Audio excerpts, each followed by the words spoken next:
Sebelum ke intinya, kakak mau ngingetin lagi kalau GP Media lagi ada tryout. Mulai dari 15.000 kalian bisa ikutin 3 kali tryout, dapat prediksi kelolosan dan juga cara-cara gampang buat ngerjain soalnya. Jadi tunggu apa lagi? Yuk daftar sekarang.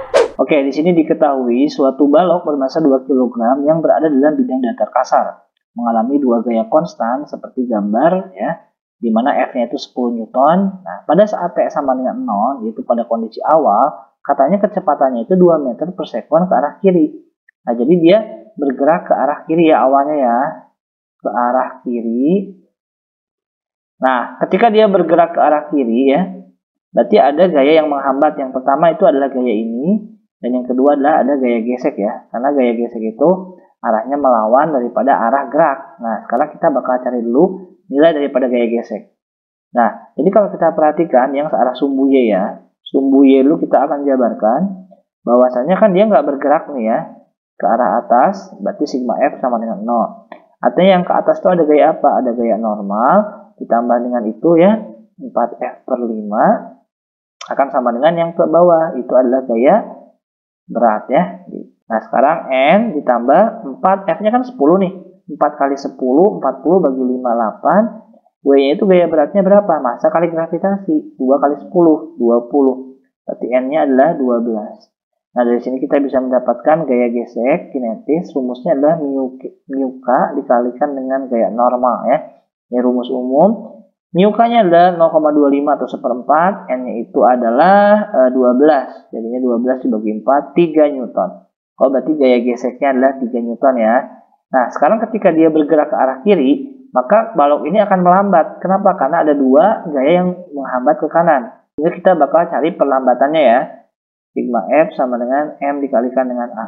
Nah, karena gaya gesek dengan gaya ini arahnya melawan ya, atau menghambat, tidak sesuai dengan arah geraknya, maka nanti negatif ya. Berarti negatif 3F per 5 juga negatif gaya gesek sama dengan M dikali A. Nah, makanya nanti menjadi perlambatan ya. F-nya tadi berapa? Ayo, 10. 10 dikali 3, 30. 30 bagi 5 dapat 6. Gaya geseknya itu 3 ya. Masanya berapa tadi? Masanya itu 2 dikalikan dengan A.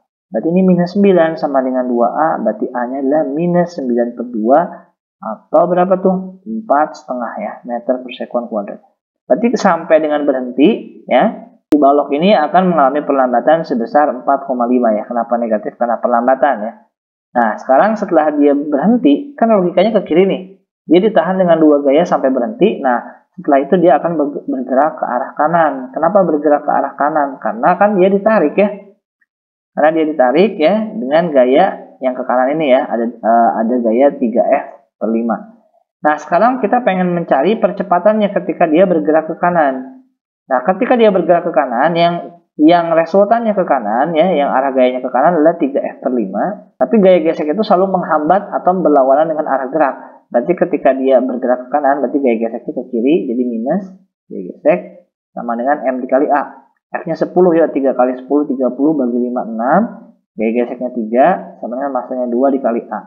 Berarti jadi 3 sama dengan 2A, berarti A-nya mengalami percepatan karena positif 3 per 2, 1,5 meter per sekon kuadrat. Jadi ketika dia bergerak ke arah kiri, melambat dengan 4,5, kemudian bergerak ke kanan dengan percepatan 1,5. So, jawabannya yang C. Next, soal selanjutnya, sebuah mobil truk bergerak dengan kecepatan awal 72 km per jam. Berarti kecepatan awalnya 72 km per jam. Ini kita konversi ke meter per sekon ya. Caranya tinggal dikalikan dengan 1000, kemudian dibagi dengan 3600. Ini kita coret nolnya, kemudian 72 dibagi 362, 2 kali 10, 20 ya. Ini kecepatan awalnya dalam satuan meter per sekon.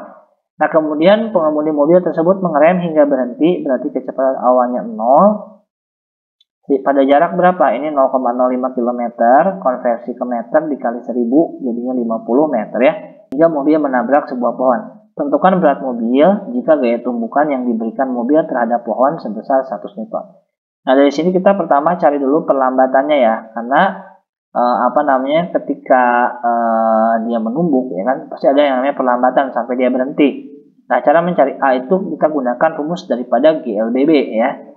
Pakai yang ini ya, ada 3 rumus, kita pakai yang ini VT kuadrat V0 kuadrat minus 2. Kenapa minus? Karena kasusnya melambat ya. Kecepatan akhirnya 0, kecepatan awalnya itu adalah 20 kuadrat dikurangi 2 dikali A-nya itu adalah, kita cari jaraknya 50. Jadinya 0 sama dengan 400 dikurangi dengan 100A.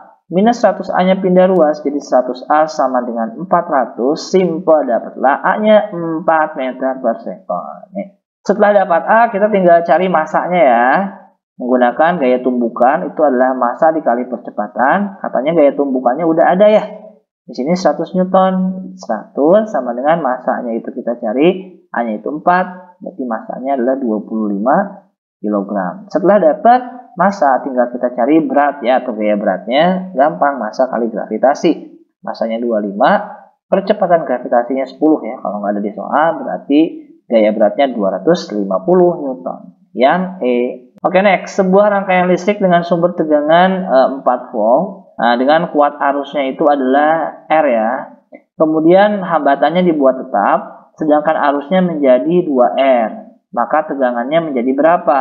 Nah, di sini ada kata-kata hambatannya dibuat tetap. Ini kita gunakan konsep daripada hukum Ohm ya, di mana V sama dengan I dikalikan dengan R, atau karena R-nya sama, berarti R sama dengan V per I. Nah ya, jadi kondisi 1 dengan kondisi 2 memiliki R yang sama. Kita masukin R itu V1 per I1, kemudian V2 per I2. Ya, V1-nya 4, I1-nya R, V2-nya itu kita cari, I2-nya 2R. Dan tinggal dicoret, kalau silang, 4 kali 2, 8. Ya, berarti V2-nya adalah 8 volt. Simple sekali listrik ya. Jawabannya yang B. Next, Aldi memiliki sebuah pegas dan konstanta pegas 200 Newton per meter. Ya. Digantungkan pada besi. Pada ujung pegas diletakkan sebuah elektron. Ya. Kita harus tahu juga muatan elektron itu 1,6 kali 10 pangkat min 9 coulomb. Kemudian susunan pegas dan elektron tersebut diletakkan pada suatu medan listrik berarah ke atas. Berarti ada medan ya, ada medan listrik. Sehingga saat setimbang, pegas bertambah panjang. Ini delta X-nya 4 mm atau 4 kali 10 pangkat 3 meter. Ya. Nah, jika massa elektron diabaikan, ya ini elektron diabaikan, maka besarnya medan listrik tersebut adalah berapa? Nah, berarti tinggal kita gunakan konsep hukum Newton 1. Ya. Kenapa hukum Newton 1? Karena di sini kasusnya setimbang. Berarti sigma F sama dengan 0. Artinya gaya gesek di sini akan sama dengan gaya listrik ya. Kenapa ada listrik? Karena ada medan listrik ya. Gaya gesek menggunakan hukum Hooke ya. Itu adalah K dikali delta X. Gaya listrik adalah E dikalikan dengan Q ya. Nah, kita cari medan listriknya sekarang ya, E-nya. Ya, langsung masukin aja 200 dikalikan dengan delta X-nya berapa ya? 4 kali 10 pangkat minus 3. E-nya kita cari, Q-nya 1,6 atau jadikan 16 deh ya. 16 kali 10 pangkat min 20. Ini min 19 sorry. Ya, jadi kita minjem 10, pangkatnya jadi hutangnya nambah 1. Ini bayarin hutang, kamu punya 2, bayarin hutang, jadi hutangnya tinggal 1. 8 kali 10 pangkat min 1 sama dengan E 16 kali 10 pangkat min 20. Ini perhitungan matematika aja sih sebetulnya ya. 8 kali 10 pangkat 1 dibagi dengan 16 kali 10 pangkat min 20 ya. Ini ke atas jadi positif, 8 bagi 16 itu adalah 0,5 setengah. Jadi pangkatnya berapa nih? Oh, ini minus 1 ya. Jadi minus 1 dikali 10 pangkat 20. Ya, ini jadi 19. Ya, ini 0,5 ya.